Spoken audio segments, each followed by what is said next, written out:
Chapter 18. "You're an ass," Saber proclaimed. Mr. Blue was standing with one leg propped behind him on the wall he leaned against. He scanned his wrist device, ignoring her. Saber started to explain further what an ass he was, but she was cut off by the intense roar of nearby thunder. She watched the Time Lord open a beautiful, if well-worn, antique purple umbrella. She had no idea where he produced that thing from, yet more of his sleight of hand, and opened it as the first raindrop landed from the heavens. "Look at your readings again, Saber. You will indubitably find I am not a donkey." He held the umbrella over her. A shower burst open, refreshing in the heat. Saber inhaled sharply, her lungs expanding in the petrichor as splatters of rain hit everything. Dusk in Cardiff was already a wet affair. The pier and the boardwalk, off in the distance, were always sprayed with salty ocean and wind. Landing in the epitome of summer, the pair of, yet again, temporarily stranded time travelers were lucky that it was the right point of year for an oncoming storm to be cooling and, indeed, pleasant in the oppressive, humid air. The time agent withdrew her psychic glass, typing dexterously with all digits. "I can't understand the readings I'm getting here. There's some residual temporal energy." "Which could be us." "Obviously, it's nebulous, at best." Mr. Blue tilted his head and walked rapidly to the nearby fence which ran along the boardwalk. "Or we're right next to the Cardiff Rift, so any scans are going to be interfered with. I mean, I can't really rely on it." She slapped it against her palm a couple of times, then sighed, put it back in her bodysuit. The shower was gentle, but Saber opted to keep up with the Time Lord and his umbrella. He stopped after reaching the boardwalk fence and turned, his back toward the sea, staring at the rows of buildings from which he had just traversed. She looked at the beach briefly. Thunder was low and rumbling somewhere out over the ocean. Then she followed his gaze as she stood with her back against the wooden planks. "Look, we really need to call for an ambulance for that injured young man." "No, we don't." Mr. Blue shook his head, typed on his watch, which then emitted a small, neon-green holographic display. The image was a crystal-clear, digital chaos of information. "Well, I agree. Blood glucose levels indicate extreme stress. The rest of the image is something else. Something not human. Whatever that poor imitation of a human. Incomplete." The time agent placed her hands on her hips, peering at the crumpled form in the distance. "Then what is it?" The Time Lord peered out as the rain splashed down. "Could be some bizarre quantum singularity. Makes sense, this close to the rift." He crossed his arms.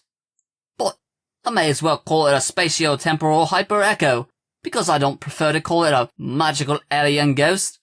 "Insufficient data?" Saber smiled.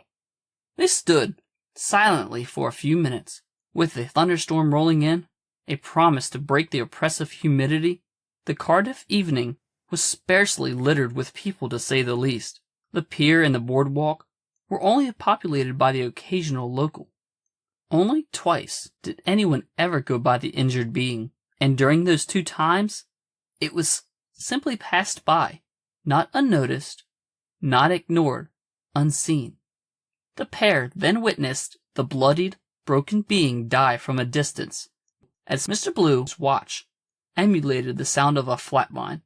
Saber immediately jumped to go perform CPR. "No, wait." Mr. Blue held her back. The body started to glow a faint amber energy. It grew in intensity until the body was just a mass of yellow electricity. As thunder crackled overhead, the mass divided into several smaller forms, and as the light and energy faded, Saber recognized that they were cats. The body had, upon death, apparently regenerated into a few mangy alley cats. They all looked to one another for a brief moment, acknowledging. Then the cats sat and stared at the 2 time travelers, unblinking, unmoving, staring. "Huh?" Uh-huh, the Time Lord said. Saber, tell me some facts about Cardiff. She shook her head and obliged, typing onto her slim, shiny device. The population as of present 2009 is about 325,000, with, looks like approximately 827,000 in the larger area, the urban zone. Mr. Blue started to meander in the rain very slowly. What else? Population breakdown, 84.7% white, 1.6% mixed white and black African American, 0.7% mixed white and Asian, 0.6% mixed other, 8% Asian, 2.4% black, 1.4% Arab, and 0.6% other groups. Pointless statistics. Keep scrolling. In Cardiff, the average population density was 444 residents per square kilometer, more than 3 times as densely populated as the next most densely populated unitary authority, Newport. The average household size in 2009 was 2.2 residents. Oh, who cares? And how'd you get 2.2 people? Never mind. Who cares? Ugh. Saber stared at him. No, wait. Sorry, love. Looking for something else here? Some basic rule of thumb to measure? He tapped his chin, staring upward. So, a square kilometer is called a ward here, right? Right, she nodded. Also known as operating area to the residents? Doesn't matter. How many blocks is that? 9. She looked at the Cardiff planning grid on her psychic glass. A block is approximately 1/6 of a mile. Or approximately 1/8 of a kilometer. Your measuring techniques leave much to be desired. Come now, science isn't an exact science. The Time Lord grinned. Saber rolled her eyes. Mr. Blue absently wiped rain from his cobalt tie. How many people, in general, live in a block in Cardiff in 2009? 50, Saber said. 50 people. Why? The Time Lord touched her shoulder, and she instantly felt a connection, a limited shared psychic experience. Or what a human would term psychic. Saber could see through his eyes, and from a distance, all along the pier from one side to another, there were limitless buildings, blocks, stretched into the distance. Yet, from his perception, Saber could see one block, one single block, which was saturated with the same amber glow that the young man produced when he died. It undulated. There were occasional wisps of energy that erupted out, which looked similar to a solar flare, and he was the only one that could see it. Saber ended the connection and took a deep breath. She rubbed her temples, thinking of what a drain it was, and then blinked several times to clear her head. Mr. Blue handed her the umbrella, and she stared at him. Saber thought of what an amazing, incomprehensible thing this being must be, this Lord of Time. Interesting, she mused. Nice to know that Time Lord isn't just a title. Maybe you actually know what you're doing. Right, well, I don't know why all these aliens would congregate on this one tiny block, Mr. Blue stipulated. From what Captain Jack says, occasionally, all this planet's babies go batshit crazy. Indeed. And you think it's unrelated? I do not. Oh. I know it's unrelated. That's totally ludicrous. How do you know that? Why would you think that? I just know. Spidey sense, is it? Saber asked. I don't know. Ha! Fine, fine.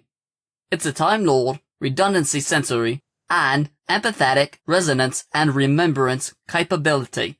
Oh, you're just making things up now. Saber smiled. I am not. I swear. It's a High Lord capability. Very intimate and temporal in nature. Timey-wimey? What you keep saying that? Wibbly-wobbly? What are you talking about? Mr. Blue had his hands raised outward. Cup of soup? Now you're just making things up. The Time Lord spun around, exasperated. I am starving, Saber announced. You are starving, Mr. Blue announced, presumably already walking toward the direction of a nearby restaurant. Fuck this!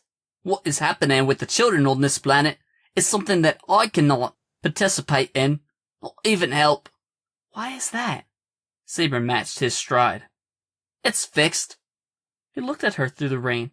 Humans must do some things for themselves, and if this is connected, then the stipulation is that I can't interfere. But something tells me it isn't. And for now, I'm going to operate under that assumption. Moments later, they escaped the thunderstorm and entered a small diner, shaking off the rain. As Breakfast at Tiffany's played on the radio in the background, the pair seated themselves.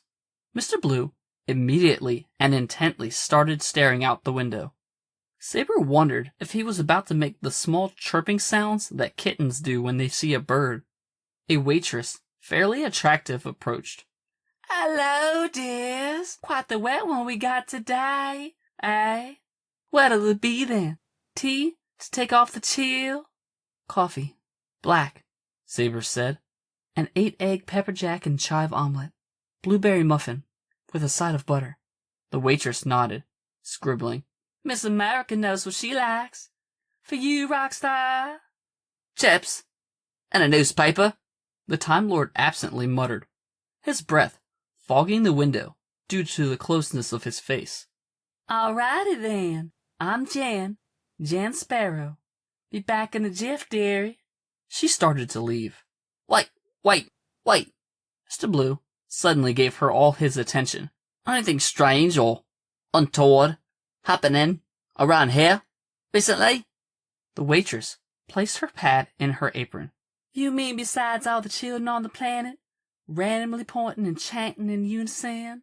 There was an uncomfortable silence. The stranger in blue scratched his temple, head down, wincing.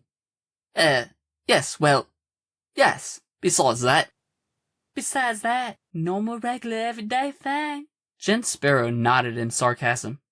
Besides that, his awkward smile was plaintive. There's a block down the street. The waitress looked him up and down, then relented. My sister Sally runs a video store. Kinda pointless with all that Netflix, if you ask me. But she moved around nearby last year, and I do not know what you're asking about. She says that block is avoided like the plague. The people that live there, the weird animals. We're animals. We're people. Mr. Blue was intrigued. Sally says they're just hard to be around. The folks on that block all ignore you. The cats and dogs all stare at you and never, ever make a sound. Some kids have been vandalizing, terrorizing that block. The constables won't do anything about it. They're spooked too. But hey, I don't know. She finished as she pointed to a TV behind her with a thumb. Seems like the whole planet's got a lot more to worry about. There was a heavy rumble from the storm outside as she left. Right, the Time Lord muttered to himself. Right.